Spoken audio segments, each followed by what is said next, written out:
Buenos días. Se va a dar inicio a la audiencia pública del expediente 2939-2025 TCE, recurso de apelación con la lectura del acta.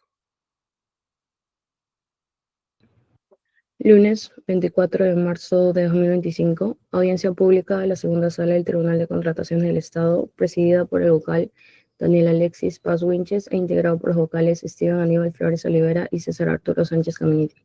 Expediente número 2939-2025.tce. Recurso de apelación interpuesto por la empresa Multimedical Supply SAC en el marco de la adjudicación simplificada homologación número 61-2024-E-Salud diagonal CAB-primera convocatoria, efectuado por el Seguro Social de Salud para la contratación de suministro de bienes, contratación del suministro de dispositivos médicos para el establecimiento de salud por un periodo de 12 meses, material médico, 3 ítems. Ítem número 1, apósito autoadhesivo 6 centímetros por 7 centímetros. En representación del postor impugnante se encuentra presente para hacer el informe legal el abogado Gustavo Adolfo Risco Sotelo, identificado con registro del Colegio de Abogados de Lima, número 62940. En representación del tercer administrado Farmacéutica Distolosa Sociedad Anónima, se encuentra presente para hacer el informe legal el abogado Julio Alejandro Pacheco Malpartida, identificado con registro del Colegio de Abogados de Lima, número 65209. En representación de la entidad se encuentra presente para hacer el informe legal la abogada Sara Sofía Prince Pérez, identificado con registro del Colegio de Abogados de Lima, número 62755. Asimismo, se encuentra presente para hacer el informe de hechos la señora Sheila Izquierdo Álvarez, identificado con DNI número 4449597, y el señor Alexander Villarrubia Zapata, identificado con DNI número 41223411. Se deja constancia que la audiencia pública se lleva a cabo empleando la aplicación de Internet Google Meet y es grabada haciendo uso de la tecnología habilitada por el Tribunal de Contratación del Estado. La presente acta será suscrita de manera electrónica únicamente por los vocales integrantes de la sala y la secretaria del tribunal. Muchas gracias. Se concede el uso de la palabra al representante del impugnante para que en el tiempo asignado de 10 minutos realice el informe legal correspondiente. Adelante, doctor Risco. Señor presidente, señores vocales, muchas gracias por su tiempo. En este caso, nuestra impugnación versa sobre un producto que se llama apósito autoadhesivo 6x7. Es una especie de sticker que se coloca en la piel para fijar los catéteres. La primera razón por la cual consideramos que la oferta presentada por Distolosa debería ser rechazada es el hecho de que presentan una declaración jurada de plazo de entrega que no es conforme a las exigencias de las bases y que no vincula al contratista o al postor bajo los términos necesarios que exigen las bases.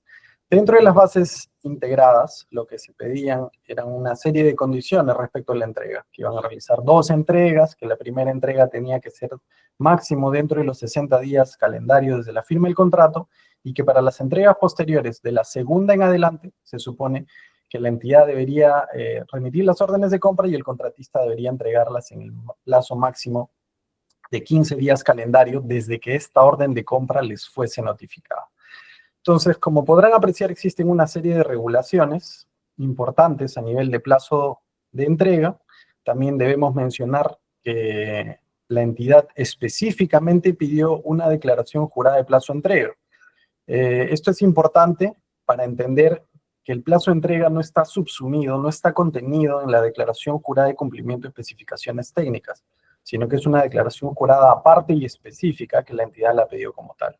¿Qué cosa presentó Distolosa? Una declaración jurada incompleta. ¿Por qué? Porque básicamente solo se vincula respecto a la primera entrega. Y este es un tema que es quizás un poco más sencillo de entender para nosotros los abogados, pero como podrán ustedes apreciar en la lectura, dice: me comprometo a entregar los bienes objeto del presente procedimiento de selección en un plazo de 60 días calendario contado a partir de la siguiente firma del contrato para la primera entrega. Se comprometió, se obligó para la primera entrega. ¿Pero qué dice? Y las siguientes entregas sucesivas serán notificadas por la entidad con una anticipación mínima de 15 días calendario, tal como está establecido en las bases. Es decir, alude a una función, a una obligación de la entidad. Dice, la entidad me notificará. Es algo que no le compete, es algo que no puede determinar. Lo que sí podía determinar es decir, que ellos se comprometían a entregar los bienes desde que les fuera notificada las órdenes de compra en un plazo máximo. Es decir, solo se han obligado a realizar la primera entrega y con respecto a la segunda entrega y siguientes es una incertidumbre. Vemos básicamente que no hay extremos en los cuales se haya obligado, existe una ambigüedad respecto al cronograma y existe un riesgo respecto al suministro. Porque en este caso estoy seguro que los señores de Distolosa nos van a decir que en realidad uno debería realizar una interpretación favorable, que en realidad uno debería entender que ellos han querido cumplir con las especificaciones técnicas y que en realidad uno debería interpretarlo en ese sentido. Pero nosotros los abogados sabemos que mucho depende de en qué posición estamos para ver cómo argumentamos. Entonces, esa declaración jurada que les he presentado no es vinculante para Distolosa. Y si Distolosa encontrase algún problema de ejecución contractual o si Distolosa tuviese simplemente la voluntad de entregar los bienes de manera posterior, con retraso, lo que fuere, lo que va a decir es, yo no me he obligado, como tú podrás ver en mi oferta, a algo puntual. Yo no te he señalado un plazo específico respecto a la entrega 2 y siguiente. Eran 2 entregas, la primera a 60 días, nosotros sí hemos cumplido con tener una oferta diligente, hemos presentado una declaración jurada de plazo de entrega donde se detallan las entregas posteriores dentro de un plazo puntual desde que nos son notificadas, esa es la obligación que nosotros hacemos y no aludimos al comportamiento de la entidad, con lo cual nuestra oferta está en una posición diferente de cumplimiento. Entonces, es importante considerar que esa oferta tiene que ser rechazada o debería ser rechazada porque en realidad ese tipo de ambigüedades lo que hace es perjudicar a la entidad. El segundo punto es que presentan un certificado de análisis no válido. Dentro de las exigencias normativas y de las bases te piden que tú señalas un estándar. El fabricante dice un estándar. Yo me cojo a esta norma técnica. Y obviamente los resultados y toda la metodología y todos los procedimientos tienen que ser de acuerdo a esa norma técnica. Si no, no tiene sentido acogerse a esa norma técnica. Si no, prefiero crear una norma propia o inventar algo diferente. Pero si yo me acojo, si yo digo que cumplo con una norma técnica, lo razonable es que las especificaciones y los resultados sean conformes a norma. Ellos mencionan que se acogen a la norma ISO 10993 parte 7, y en esa norma nos dice cuáles son los resultados que uno debería obtener del residuo de óxido de etileno. El óxido de etileno es un gas mediante el cual se esterilizan este tipo de productos.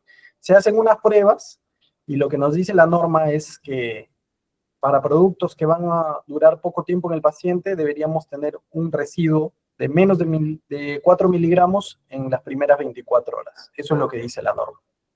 Pero en el certificado de análisis de Distolosa nos presentan una variable, una especificación que no tiene nada que ver con la ISO, 10 ppm, lo cual no es posible equiparar con la especificación técnica que la propia ISO señala, donde nos dice residuos de máximo de etileno de menos de 4 miligramos en 24 horas y ellos ponen menos de 10 ppm, 10 microgramos por gramo.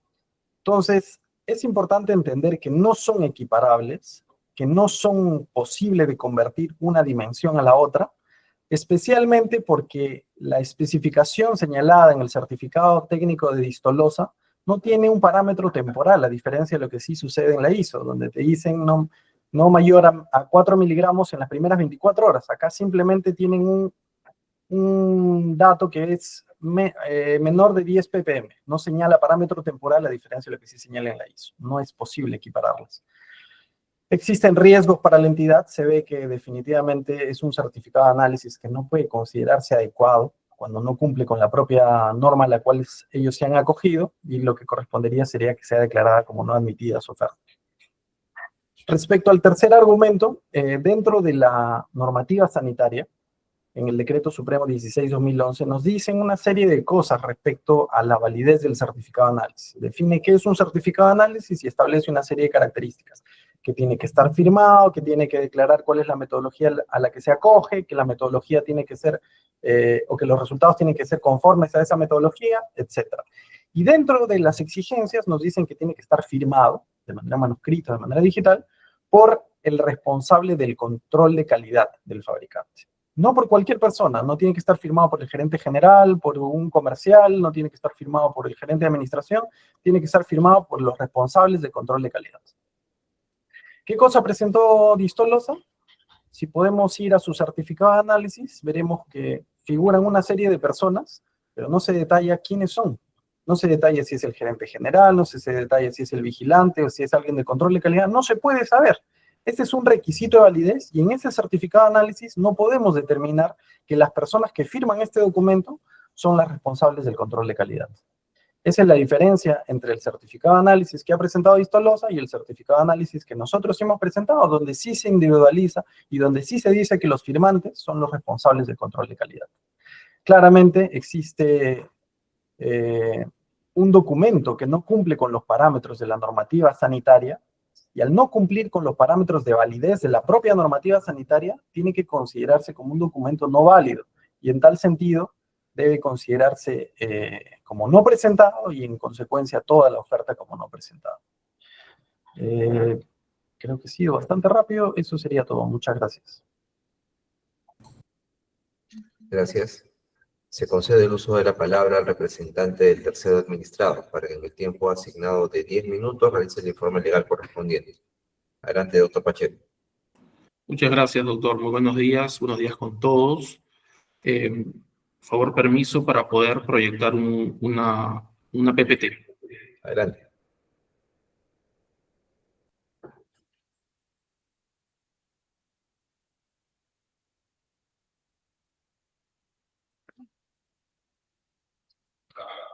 Se puede visualizar, ¿no es cierto?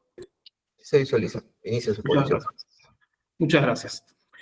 En este acto, señor presidente, señores vocales, lo que estamos solicitando es que se declare infundado el recurso de apelación interpuesto por la empresa impugnante, que se ratifique la buena pro otorgada a nuestro favor, y también un punto importantísimo, ¿no? Que es que se descalifique la oferta de la empresa impugnante. Para ello es importante partir, digamos, de la premisa que ha sido, o mejor dicho, del primer extremo del recurso de apelación. Lo que dice la empresa impugnante es que mi representada no garantizaría el cumplimiento del cronograma de entregas. Es más, dice que el anexo número 4 no la vincularía al cronograma de entregas. Bueno, evidentemente, para poder hacer un análisis de esto, debemos primero partir de lo que dice el anexo número 4. Si vamos al texto del anexo número 4 presentado en la oferta de mi representada, como se observa al lado derecho de la pantalla, lo que se dice es lo siguiente: me comprometo a entregar los bienes objeto del presente procedimiento de selección en el plazo de 60 días, contados a partir del día siguiente de la firma del contrato, primera entrega, y las siguientes entregas sucesivas serán notificadas por la entidad con una anticipación mínima de 15 días calendarios, tal como está establecido en las bases del procedimiento. Tal como está establecido en las bases del procedimiento. Lo importante de esto es, primero, que no colisiona en ningún segmento o parte del texto con lo establecido en las bases. Es más, esta referencia a la anticipación mínima de 15 días también está estipulada en las bases. No hay ninguna palabra que no permita entender que mi patrocinada o que mi representada lo que hace es sujetarse a lo que establecen las bases. Pero este anexo número 4 no debe leerse solo, porque si bien es, por una parte, el anexo 4 y hay un anexo 3 que solicito sea también valorado por esta sala, el anexo número 3 es un anexo importante, que es la declaración jurada de cumplimiento de especificaciones técnicas, que lo que dice es, y también tengo que leerlo porque debe ser objeto de valoración, para hacer de su conocimiento que luego de haber examinado las bases y demás documentos del procedimiento de referencia y conociendo todos los alcances y las condiciones detalladas en dichos documentos, el postor que suscribe ofrece la contratación de conformidad con las especificaciones técnicas que se indican en el capítulo 3 de la sección específica de las bases. Vamos a la sección específica de las bases, capítulo 3, y lo que dice es: las especificaciones técnicas del procedimiento se encuentran adjuntos a la parte final de las bases administrativas. Vamos a la parte final de las bases administrativas y encontramos precisamente el cronograma. Entonces, este anexo número 3, lo que dice es que mi patrocinado examinado conoce las bases y que se encuentra, mejor dicho, su oferta conforme con las bases. El anexo 3 y el 4 no se excluyen, sino que tienen que ser interpretados de forma sistemática, porque ambos evidencian, digamos, una declaración consistente de parte de mi patrocinada. ¿Cuál es? Que garantizamos la entrega de los bienes en los plazos previstos en las bases, porque no existe una sola palabra, una sola frase que diga lo contrario. Pero vamos más allá. Podría sostenerse, ¿no?, una necesidad de ser formalistas, ¿no? Pero lo que consideramos nosotros es que para ser formalistas, uno tendría que serlo en todo caso cuando una oferta en comparación con otra es menos provechosa. Y acá también solicito que valoren, digamos, la parte pertinente en la que se consigna que mi patrocinada obtuvo el primer orden, o mejor dicho, el primer lugar en el orden de prelación y la empresa impugnante el segundo lugar.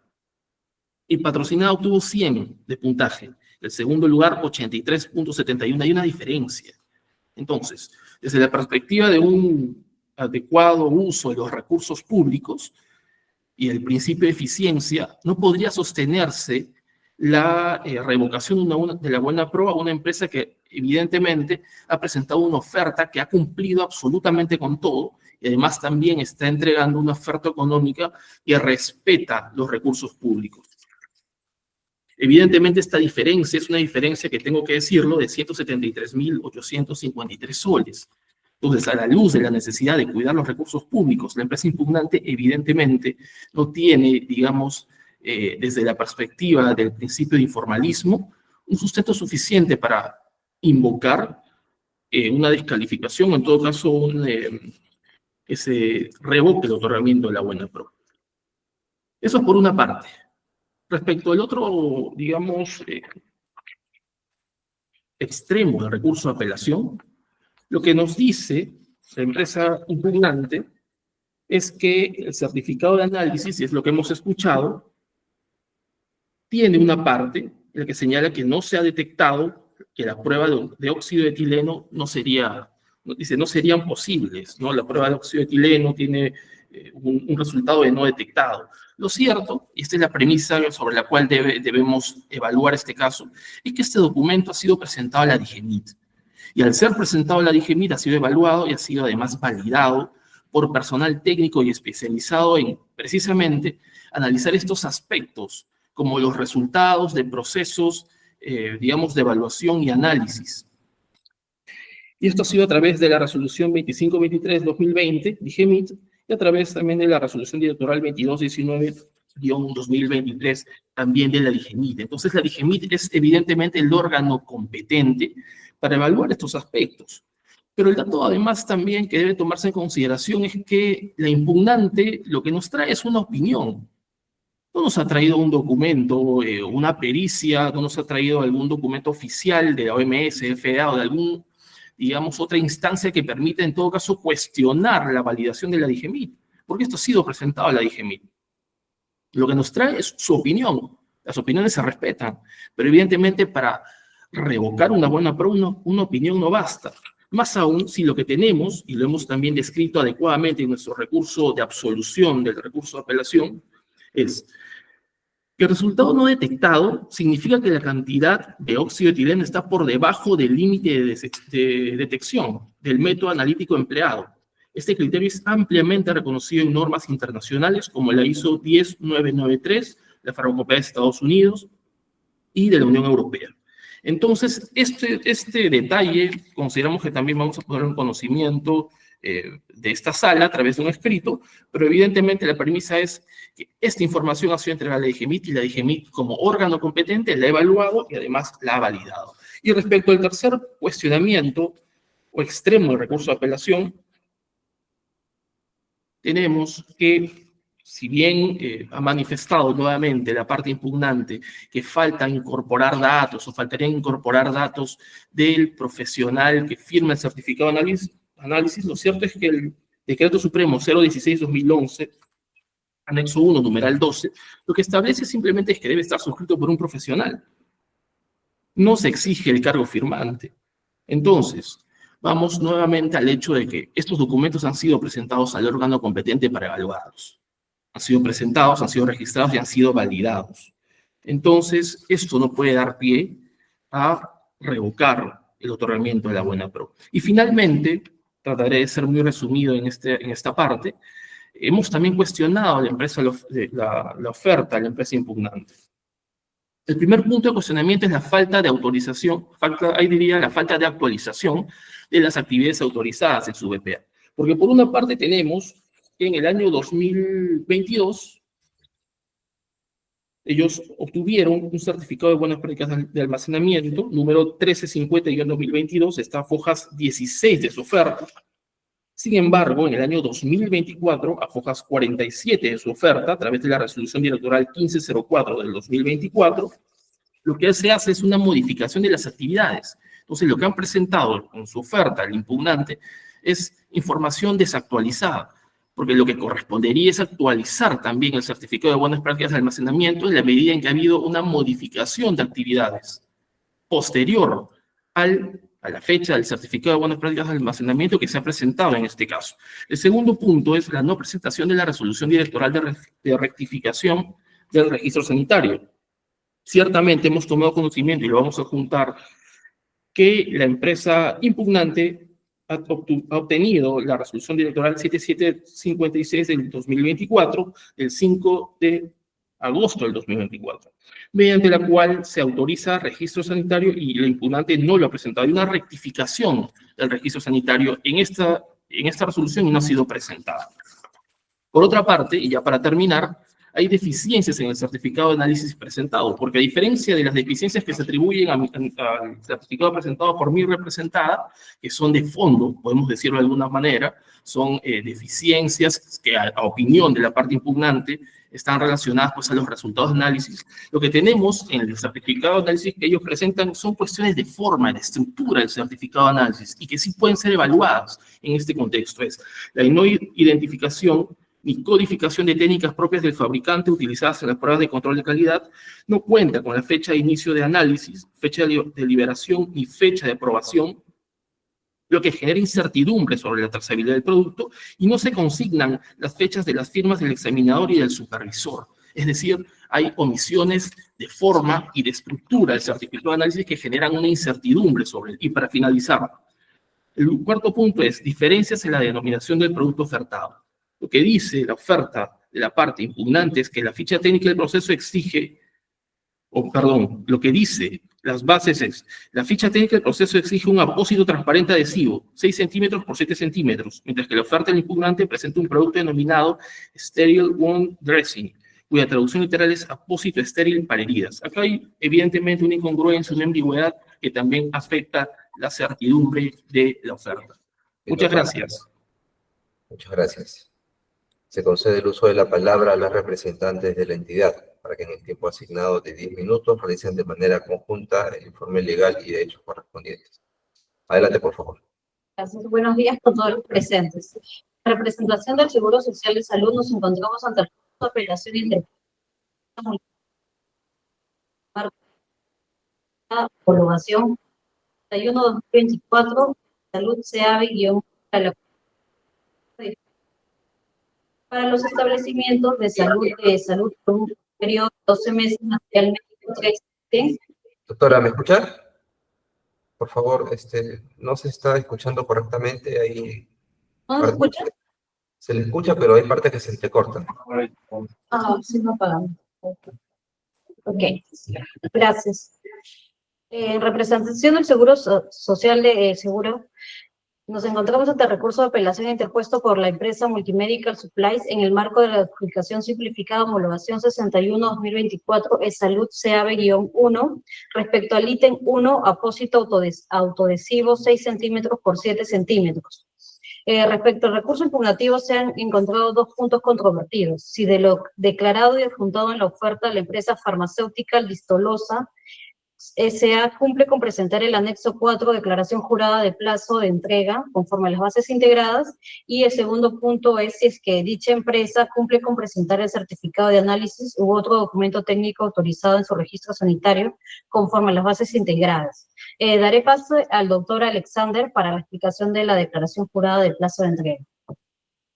Buenos días con todos. Mi nombre es Alexander Villarrubia Zapata.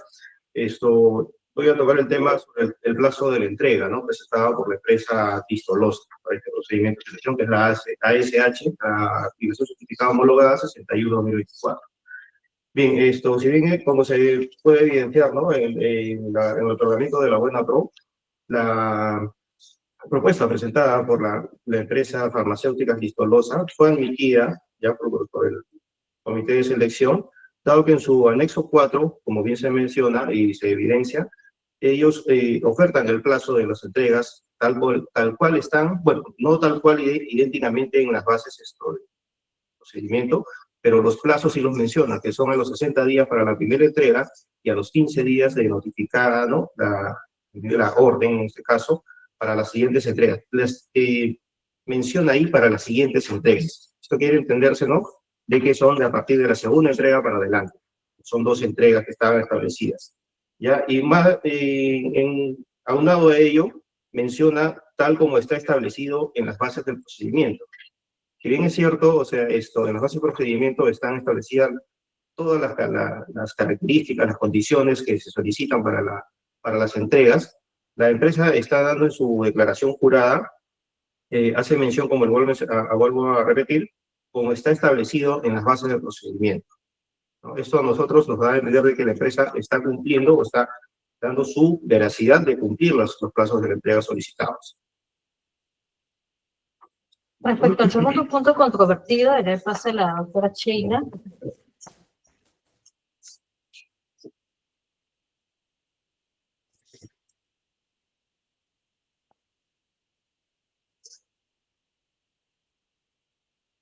Buenos días con todos. Yo voy a hablar acerca del informe técnico con ocasión del recurso de apelación interpuesto por la empresa Multimedical Supplies para el ítem 1.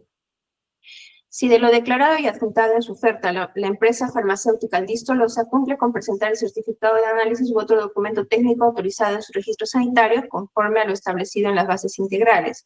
Al respecto, la empresa Multimedical señala que el certificado de análisis presentado por la empresa farmacéutica Distolosa se habría consignado 2 inconsistencias. 1. La especificación técnica de óxido de etileno consultada en el citado certificado no sería conforme a la ISO 10993-7, lo que significaría que el producto no cumpliría con el estándar de seguridad exigido. Segundo punto, los resultados consignados en el análisis serían altamente improbables y poco creíbles, ya que se reportaría una ausencia total de residuos de óxido de etileno, lo cual contradeciría la realidad científica de los procesos de esterilización. Asimismo, la empresa impugnante señala que el certificado de análisis en su rubro de especificación debería señalar los residuos de óxido de etileno y no deberían ser mayores a 4 miligramos en las primeras 24 horas. No obstante, en dicho documento se habría consignado menor a 10 partes por millón. Por otro lado, la empresa impugnante señala que el certificado de análisis presentado por la empresa farmacéutica Distolosa no se encontraría debidamente suscrito por el responsable de control de calidad, toda vez que si bien estaría firmado, no se habría mencionado quién lo firma ni su cargo, lo que sería esencial para acreditar su validez. De la revisión de las bases integradas definitivas, nuestros requerimientos técnicos mínimos y condiciones generales precisan el numeral 4.4 a fin de dar cumplimiento con las especificaciones técnicas consignadas en las fichas técnicas del presente requerimiento deberán ser acreditadas con el certificado de análisis u otro documento técnico autorizado, como lo hizo la empresa Distolosa. La ficha técnica de homologación precisa sobre la esterilidad en la nota 1, que en caso que el dispositivo haya sido esterilizado con óxido de etileno, deben cumplir con los límites máximos permitidos en el residuo de esterilización por óxido de etileno, según la norma técnica de referencia autorizada en su registro sanitario. Como podemos mencionar, es lo que indica en la ficha homologada, ¿no? De la revisión de la empresa farmacéutica Distolosa, la especificación técnica de óxido de etileno en el certificado de análisis precisa que el residuo de óxido de etileno es menor a 10 partes por billón. Asimismo, la norma ISO 10993, parte 7, establece un límite de 4 miligramos, menor a 24 horas. Sobre las firmas se puede evidenciar que existen firmas de responsables de control de calidad. Hay que tener en cuenta que estos documentos presentados por la entidad tal cual, por la empresa Distolosa tal cual, como lo mencionan nuestras bases, tienen que haber sido previamente autorizados por la entidad regulatoria, que en este caso es DIGEMIT. Análisis. De la revisión de las ofertas de la empresa farmacéutica Distolosa, la especificación técnica de óxido de etileno en el certificado de análisis precisa que el residuo de óxido de etileno es menor a 10 partes por millón. Asimismo, la norma ISO 10993, parte 7, establece el límite de 4 miligramos. En consecuencia, la empresa farmacéutica Distolosa, en su certificado de análisis, establece un rango de 10 partes por millón, por lo que no podrá superar o llegar al límite de 4 miligramos. Sobre las firmas, se puede evidenciar las firmas de responsable de control, según un documento autorizado por la entidad regulatoria DIGEMIT, al respecto de que el citado certificado de análisis en su rubro de especificación debería señalar los residuos de óxido de etileno, no deberían ser mayor a 4 miligramos en las primeras 24 horas, al ser una norma referencial no precisa exactamente cómo debería expresarse el resultado de un certificado de análisis, pero sí debe respetarse los límites. Conclusión. En la base de la revisión del certificado de análisis, la empresa Distolosa, farmacéutica Distolosa, se concluye que los residuos de óxido de etileno reportados menor a 10 partes por millón se encuentran por debajo del límite máximo permitido de 4 miligramos establecido por la norma ISO 10993, parte 7. Por lo tanto, no existe riesgo de que el residuo supere dicho límite. Además, las firmas de los responsables de control de calidad están debidamente presentadas en el documento. En cuanto a la observación sobre las especificaciones de los residuos en las primeras 24 horas, al ser una norma de referencia, no se precisa exactamente cómo debería de expresarse el resultado. En resumen, el certificado de análisis cumple con los parámetros establecidos. Gracias. Gracias. Consulta al representante del impugnante si va a hacer uso de su derecho de réplica. Señor presidente, sí, por favor. También le pediría o le rogaría que en vista de que yo expuse por 8 minutos y un poquito más y el representante de Distolosa se pasó los 13 minutos, le agradecería que pueda tener un poquito de flexibilidad con mi tiempo. 4 minutos. Si me permite compartir, este es el certificado de análisis de la oferta presentada por Laboratorios Distolosa y podremos apreciar aquí en esta parte que dice residuo de óxido de etileno que la especificación es esta, que no se ha detectado ningún resultado y que esto está conforme a la ISO 10993, parte 3, parte 7.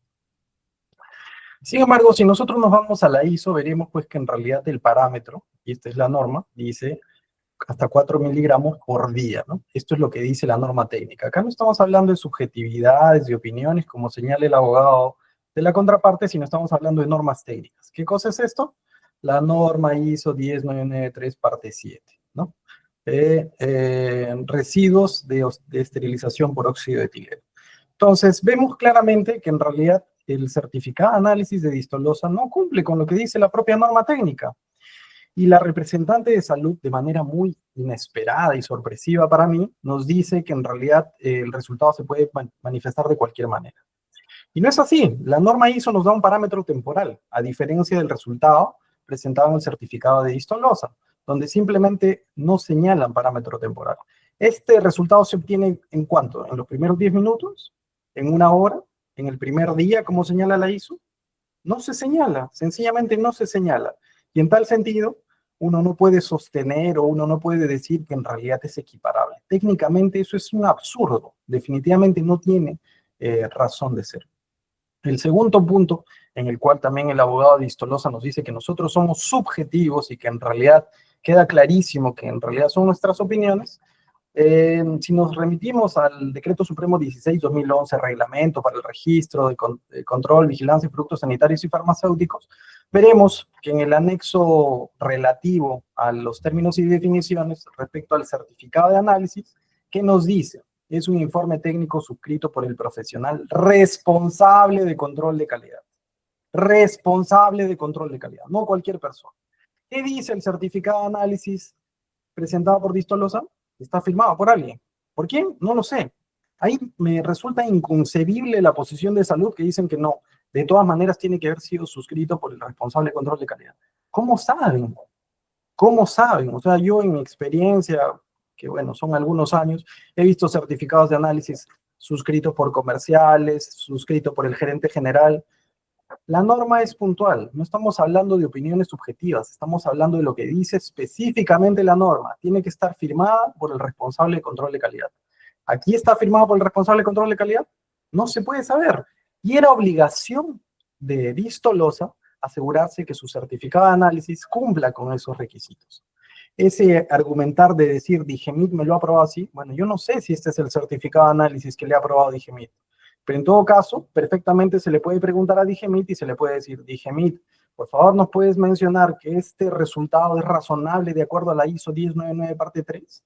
Que tenemos que asumir que cualquier persona que firma un certificado de análisis es necesariamente el responsable de control de calidad. Y respecto al tema de la declaración jurada de plazo de entrega, pues en realidad simplemente debemos mencionar pues que resulta increíble que Salud cambie de posición respecto a este tema, ¿no? Porque aquí claramente lo que dice su certificado, perdón, su oferta, es que en realidad ellos se están obligando a cosas muy puntuales, no a cualquier cosa, se están obligando a algo muy específico. Perdón, discúlpenme, aquí tengo la declaración jurada de plazo de entrega. Y dice, me obligo a realizar la primera entrega a los 60 días calendario y las siguientes entregas sucesivas serán notificadas por la entidad. Una anticipación mínima de 15 días. Serán notificadas por la entidad. No se están obligando. Ellos no se obligan a realizar la segunda entrega y en adelante. Y ese es un riesgo. Nosotros vamos a presentar por escrito un antecedente que es el de la licitación pública 2021, en las cuales Salud, a través de sus informes técnicos, de manera muy clara, muy puntual, decía, no, pues definitivamente esto me genera incertidumbre, me genera miedo, yo no sé, no se está obligando, y más aún nosotros como abogados sabemos que esa declaración jurada no los obliga, no los limita. Ahora nos dicen, no, pues tú tienes que creer en mí, yo en realidad interprétalo favorablemente, pero no es rol del comité interpretar favorablemente los documentos cuando ahí lo que se exigiera era una declaración puntual. Y respecto al tema del precio, pues en realidad me parece un argumento de tan mal gusto. O sea, si nosotros efectivamente no cuidásemos nuestros documentos, nosotros presentásemos un certificado de análisis con absurdos técnicos que no esté firmado, quizás podríamos abaratar los suficientes costos como para poder competir con precios de esa manera, ¿no? Porque en realidad nosotros somos conscientes, somos responsables y cuidamos mucho lo que presentamos. Gracias. Gracias. Se consulta al representante del tercero administrado si va a hacer uso de su derecho de dúplica. Sí, doctor. Voy a ser más breve. Por 4 minutos, adelante. Muchas gracias. Bueno, en primer lugar, nosotros no estamos invocando una interpretación favorable, sino una interpretación sistemática, que exige que el órgano que finalmente va a interpretar los documentos los evalúe, digamos, a la par. Porque si el objetivo es determinar si nos comprometemos o no nos comprometemos, estamos comprometidos o no comprometidos a garantizar las entregas, pues está claro que según el anexo 3 y 4, conocemos las bases integradas, conocemos las especificaciones técnicas dentro de las cuales están los cronogramas de entrega, nos sujetamos a ellos y hemos entregado una oferta de conformidad. Entonces, es evidente que tenemos el propósito o el objetivo, o digamos, estamos comprometidos en garantizar estas entregas. Eso es por una parte. Por otra parte, los abogados sabemos de leyes, me permito decirlo, conocemos el ordenamiento jurídico.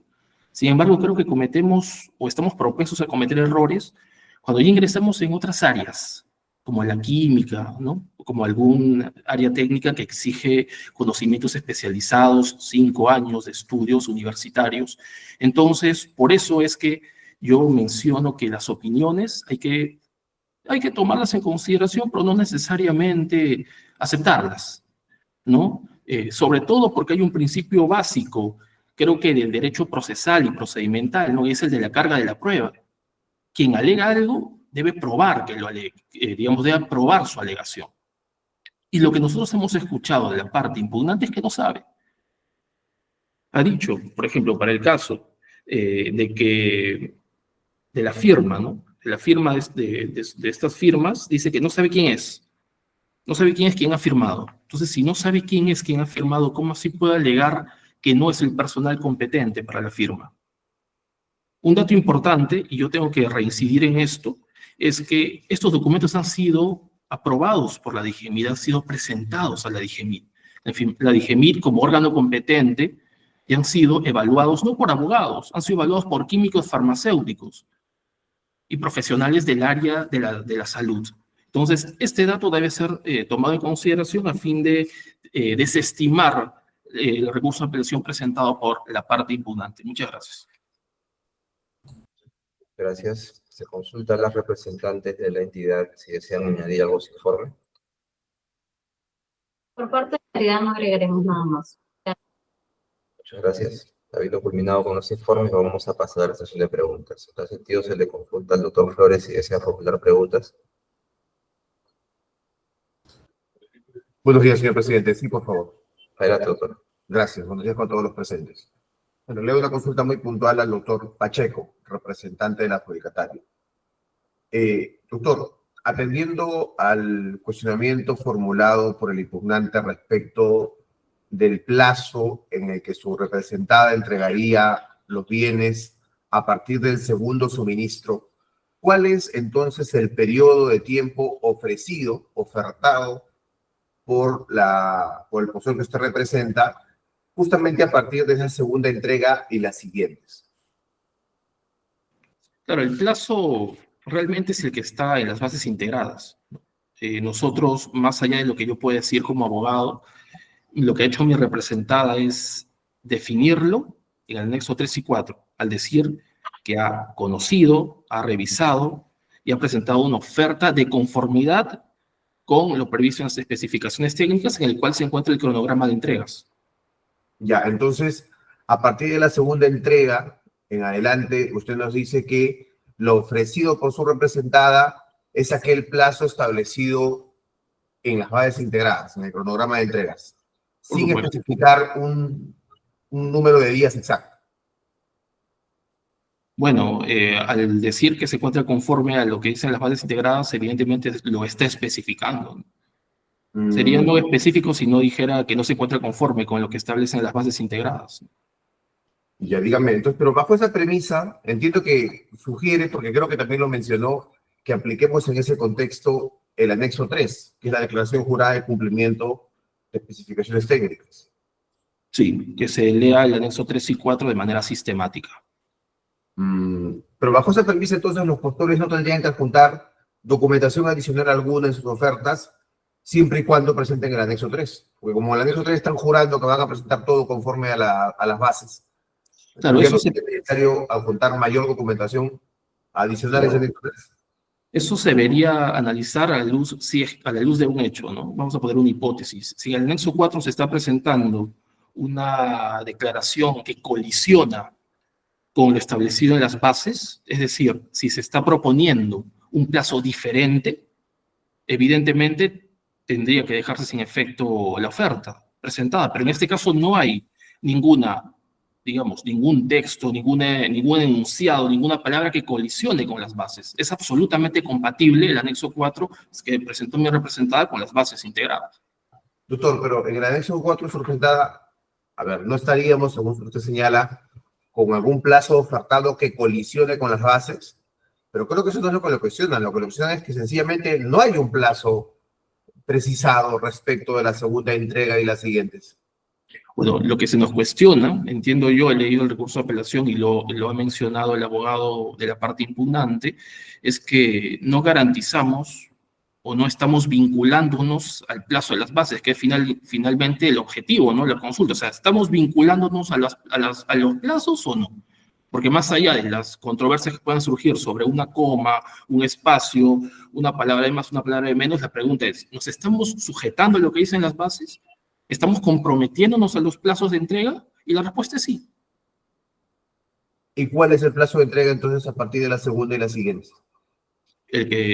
Usted lo que me está pidiendo es que yo lea las bases integradas y lo puedo hacer, no hay ningún problema. No, lo que quisiera es conocer cuál es el plazo de entrega, si es que lo existe, a partir del segundo suministro en adelante. Sí, el plazo ofrecido por su representada. Sí, yo podría leer las bases integradas, es el siguiente, ¿no? Dice, la primera entrega Siguientes entregas. A partir de la segunda entrega debe realizarse hasta los 15 días calendarios contados a partir del día siguiente de notificada la orden de compra, ¿no? Entonces, evidentemente, esto de aquí es coherente y es consistente con lo declarado por mi patrocinada, ¿no? Muy bien, le agradezco las condiciones. Van a ser valoradas por otros. Esto de parte, señor presidente. Gracias, doctor. Doctor Sánchez, ¿desea formular preguntas?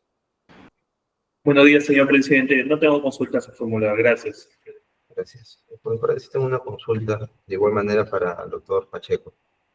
Y discúlpeme que insista en este tema de la consulta que ya se le ha formulado, pero quiero entender a partir de la redacción que propone su anexo 4, cuál es el plazo, porque lo que se indica es 60 días de calendario contados a partir del día siguiente de la firma del contrato, entre paréntesis, primera entrega. Y luego dice, y las siguientes entregas sucesivas serán notificadas por la entidad. ¿A qué se refiere exactamente con esa redacción en el anexo 4? Muchas gracias. Esa redacción es la misma que se refiere en el cronograma y plazos, el numeral 12, que dice lo siguiente, segundo párrafo. Las entregas y las cantidades a suministrar serán consignadas en las órdenes de compra y serán notificadas con una anticipación mínima de 15 días calendarios. O sea, hay una coincidencia entre ese enunciado y el enunciado contenido en las bases, ¿no? Pero el enunciado que usted acaba de leer señala que es la notificación de la orden. Exactamente. Pero eso no dice el anexo 4 que usted ha planteado. Por eso se lo decía y se lo leía de manera literal, ¿no? Yo no quiero entender exactamente a qué se refiere cuando el anexo 4 presentado dice y las entregas sucesivas serán notificadas por la entidad. Claro que las entregas, o sea, que para las entregas debe haber una notificación de parte de la entidad con un mínimo de 15 días. Es básicamente lo que dice la oferta, ¿no? Ok, y en función a ello, el anexo 4 como formato establecido en las bases, lo que pide en el espacio a ser llenado es consignar el plazo ofertado. ¿Usted considera que resultaba suficiente hacer mención, digamos, de manera, haciendo una remisión a las bases y no especificar de manera literal cuál es el plazo que estaba ofertando? No, yo considero que como todos, digamos, hay muchas hipótesis, muchos casos concretos, y estos son objetos de interpretación por parte del Tribunal de Contrataciones del Estado. No son reglas generales, sino que implican análisis e interpretaciones, como vuelvo a decirlo, del caso concreto. Y en el caso concreto tenemos, por una parte, un anexo 3, que es coherente con los plazos establecidos en las bases, y por otra parte un anexo 4 y un anexo 3 que acepta, confirma, reconoce las bases y declara su conformidad con ellas.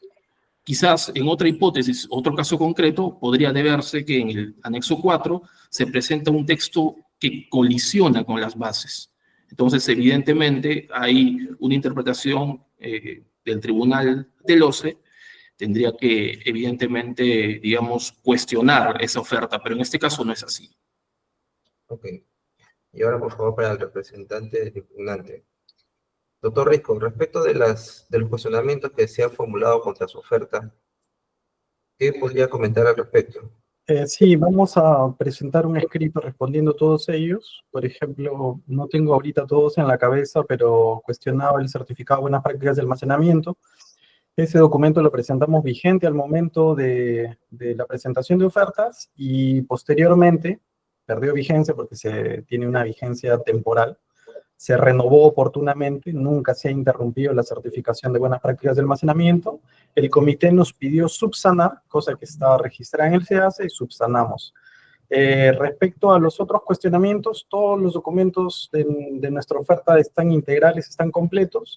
Y respecto a los cuestionamientos al certificado de análisis, pues en todo caso cogería justo las palabras del doctor Pacheco y diría que ese es un documento que fue aprobado por Digimit, y si tiene algún tipo de cuestionamiento, se le puede preguntar a Digimit si existe algún tipo de defecto en nuestro certificado de análisis para que se pronuncie. No tenemos ningún problema, pero igual entre hoy y mañana debo estar presentando por escrito toda la respuesta a cada uno de esos cuestionamientos. Ok, muchas gracias. No habiendo más consultas a formular, se da por culminada la presente audiencia pública, agradeciendo a todos por su participación. Buenos días. Muchas gracias. Buenos días.